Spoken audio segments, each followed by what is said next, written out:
Hello guys! Today ang botohan ng Barangay at Sangguniang Kabataan SK election.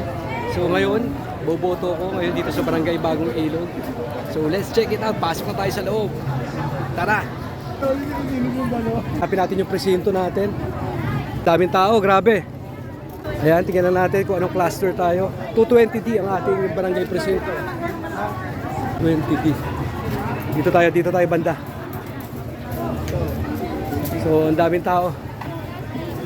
Dito tayo ngayon sa eskwelahan ng Bagong Ilog Elementary School. So guys, ito, nasa 15 ako, 22D. So may third floor to. Okay, let's go. So guys, pumunta na tayo sa third floor. Doon ako boboto. So, tara na! Yeah. Punta na ako sa third floor.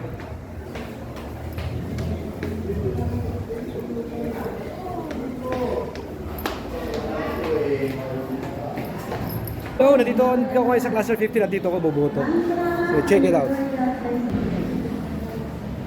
So, papasok na ako. Tara na! Boto na! Hello! Tapos na ako boboto. So, guys, vote wisely. At ano pa hinihintay nyo? Bumoto na yung mga hindi pa bumuboto. At iboto nyo ang dapat iboto. Bye-bye! See you!